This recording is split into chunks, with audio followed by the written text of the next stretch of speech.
Faroeste responde. Faroeste responde. Responde. Olá, eu sou o professor José Carlos Lima de Souza, do Fórum EJA Rio. Hoje estamos apresentando a 7ª edição da série Fórum EJA Responde. E para conversar conosco, convidamos a professora Sandra Rabelo, coordenadora dos projetos de extensão da UNAT, a Universidade da Terceira Idade, da UERJ. O tema abordado é a garantia do direito à educação para os idosos em tempos de quarentena e isolamento social, e os desafios para as instituições que ofertam educação aos idosos no retorno às atividades presenciais em escolas de EJA no pós-pandemia. Com a gente, o nosso muito obrigado, seja bem-vinda essa parceira do Fórum EJA, professora Sandra Rabelo. Olá, quero agradecer inicialmente ao professor José Carlos pelo convite. Saúdo o Fórum de EJA do Rio de Janeiro pelo excelente trabalho desenvolvido na garantia dos direitos de acesso do segmento da pessoa idosa à educação de qualidade, educação formal e a educação permanente. Saúdo o público que está nos assistindo e todas as pessoas idosas com mais de 60 anos do nosso país. Conforme a apresentação do professor José Carlos, me chamo Sandra Rabelo, sou assistente social de formação e coordeno a área de extensão da Universidade Aberta da Terceira Idade, projeto de extensão da Universidade do Estado do Rio de Janeiro, UERJ. Sou conselheira do Conselho Estadual de Defesa dos Direitos da Pessoa Idosa e membro do Comitê Estadual de Direitos Humanos e Educação. Tratarei da garantia dos direitos da pessoa idosa em tempos de isolamento social e quarentena, por conta da pandemia do coronavírus. Gostaria de iniciar minha fala relatando um trecho do discurso do Sr. Kofi Annan, ex-secretário das Nações Unidas, no encerramento da 2ª Assembleia sobre o Envelhecimento Mundial, ocorrida em Madrid, Espanha, no ano de 2002. Diz o texto: na África, se diz, quando morre um ancião, desaparece uma biblioteca. Talvez o provérbio varie de um continente ao outro, mas seu significado é igualmente certo em qualquer cultura. As pessoas idosas são intermediárias entre o passado, o presente e o futuro. Sua sabedoria e experiência constituem um verdadeiro vínculo vital para o desenvolvimento da sociedade. Essa fala do secretário Kofi Annan vem ratificar, então, a importância do envelhecimento, da experiência e da memória das pessoas idosas para a humanidade, para as culturas e para toda a humanidade. Vale ressaltar que no Brasil, em final dos anos 70, já se iniciava um processo de crescimento demográfico de pessoas acima de 60 anos.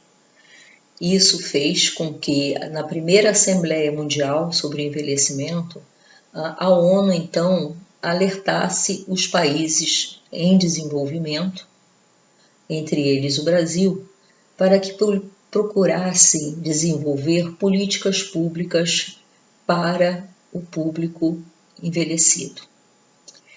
Essas políticas aqui no Brasil dão início no ano de 1994, quando é sancionada a Lei 8842, regulamentada em 1996, denominada Política Nacional do Idoso.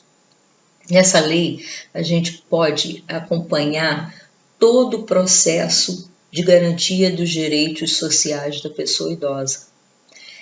Há um que se diz que deve-se incentivar espaços públicos de educação, de forma a permitir que toda pessoa idosa possa ter acesso a cultura, a educação formal em todo o país. Logo em seguida, depois da segunda Assembleia da ONU sobre Envelhecimento Mundial, nasce então a Lei 10.741, sancionada então no ano de 2003. Essa lei então visa garantir os direitos fundamentais da pessoa idosa.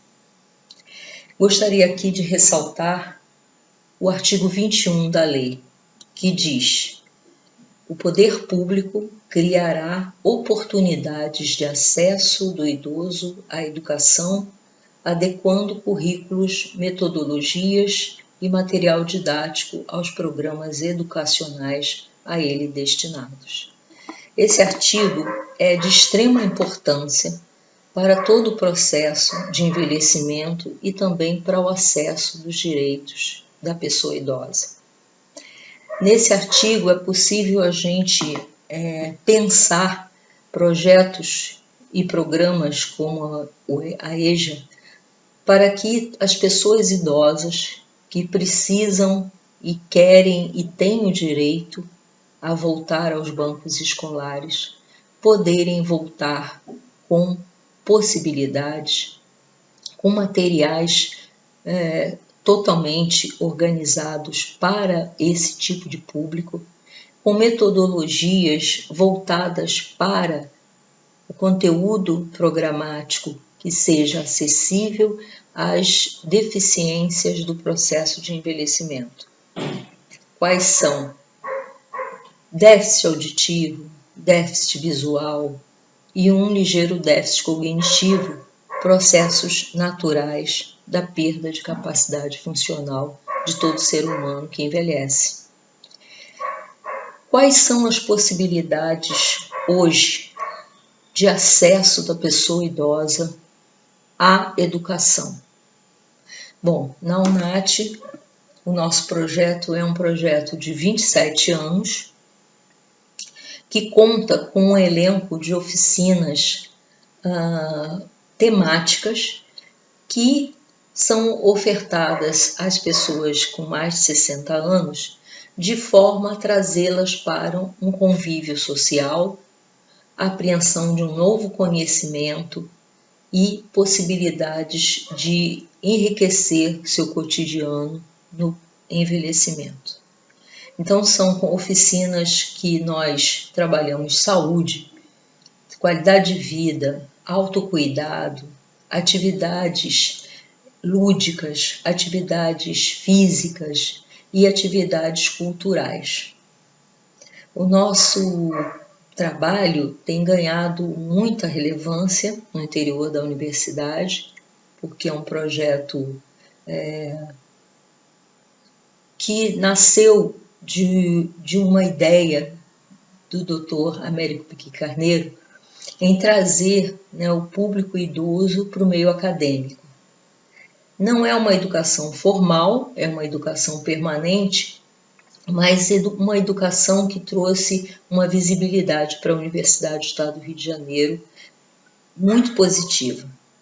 Nos corredores da universidade transitam pessoas de mais de 90 anos e pessoas jovens, que são os alunos da graduação, que são os instrutores das oficinas da UNAT. E aí a gente percebe que o propósito da UNAT se torna realidade, porque nesse momento a gente aproxima gerações tão extremas para o convívio social, para o respeito à pessoa mais velha, para a dignidade dessa pessoa, para a inclusão social das pessoas idosas. Então, a UNAT representa um polo de extrema importância nas políticas públicas do envelhecimento brasileiro. E por que nós estamos falando isso? Porque uma das perguntas que me foi direcionada pelo professor José Carlos foi sobre quais são os desafios e os caminhos para pensarmos a garantia do atendimento ao direito à educação para os idosos em tempo de pandemia.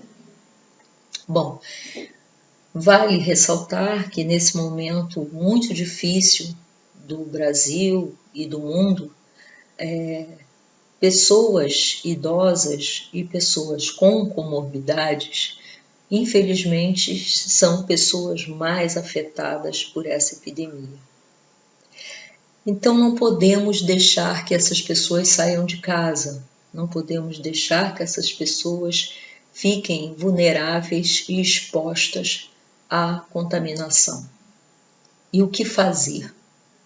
Bom, no nosso projeto NAT, nós idealizamos dar continuidade ao atendimento às pessoas idosas a partir de lives onde a gente trata do envelhecimento, esclarece sobre dúvidas na pandemia e responde a perguntas das pessoas idosas que estão nos assistindo.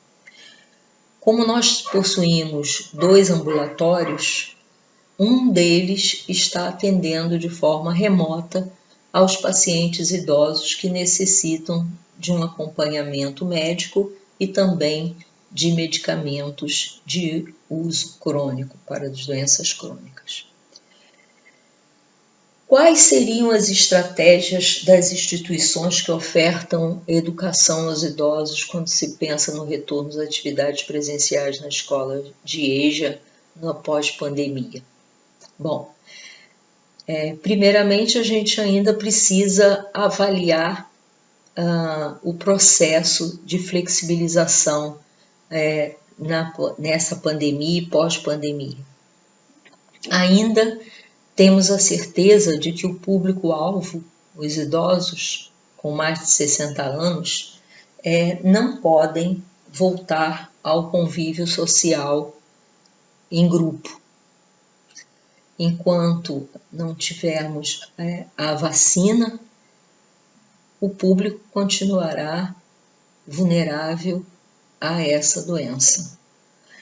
Então, uma das estratégias que nós da UNAT estamos refletindo, debatendo e pensando é a continuidade das oficinas de forma remota.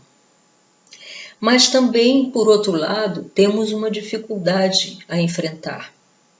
Nem todas as pessoas idosas têm acesso às tecnologias e plataformas hoje disponíveis para esse fim. Então, como devemos fazer? Bom, nesse momento a gente vai caminhar para o contato telefônico, através dos contatos que temos dos alunos, no sentido de acompanhar o dia a dia desses alunos, verificar como eles estão vivendo, quais são as novas rotinas que eles estão realizando para suas vidas, uma vez que eles não estão mais frequentando um espaço de sociabilidade como a UNAT. Eu acredito que para a EJA, as dificuldades devem ser até um pouco maior, porque os alunos também não poderão voltar ao espaço físico escolar e deixarão de frequentar as aulas. Isso poderá provocar um retardamento no conhecimento difundido na escola formal e talvez um abandono dos alunos idosos em relação aos seus ideais de frequentar a escola, de estar participando da educação formal. Acho que o Fórum de EJA é um recurso importante, pois nesse fórum eu já tive a oportunidade de participar. É um fórum onde se debate as políticas de educação do Brasil. também se conhece nesse fórum as experiências exitosas da EJA. Os profissionais são extremamente dedicados ao processo e querem encontrar, né, soluções para a inclusão das pessoas mais velhas.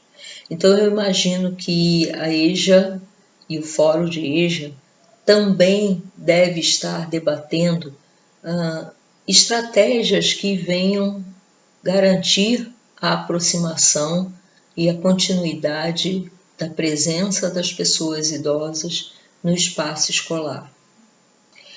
Temos que enfrentar dificuldades, sim, vamos enfrentar depois da pandemia. A reorganização social dos espaços públicos, a reorganização dos conteúdos programáticos do nosso trabalho, o estímulo dos idosos a novamente procurarem espaços como a UNAT e a EJA. Tudo isso constitui realmente uma dificuldade do qual temos que nos debruçar. Acho que temos muito trabalho pela frente. Aliás, sempre tivemos, porque tanto a educação formal para idosos quanto os projetos na área do envelhecimento não ganham da prioridade do poder público. Por isso, existe a necessidade de uma luta constante para que a gente defenda os direitos da pessoa idosa. Os conselhos deliberativos fazem esse papel, discutem com o poder público a implementação dos artigos do Estatuto do Idoso. Mas ainda assim, a agenda do envelhecimento no Brasil não ganha prioridade nas ações implementadas pelo poder público. Portanto, ainda há de se lutar muito para defender a causa do envelhecimento no Brasil. Tudo começa pela educação.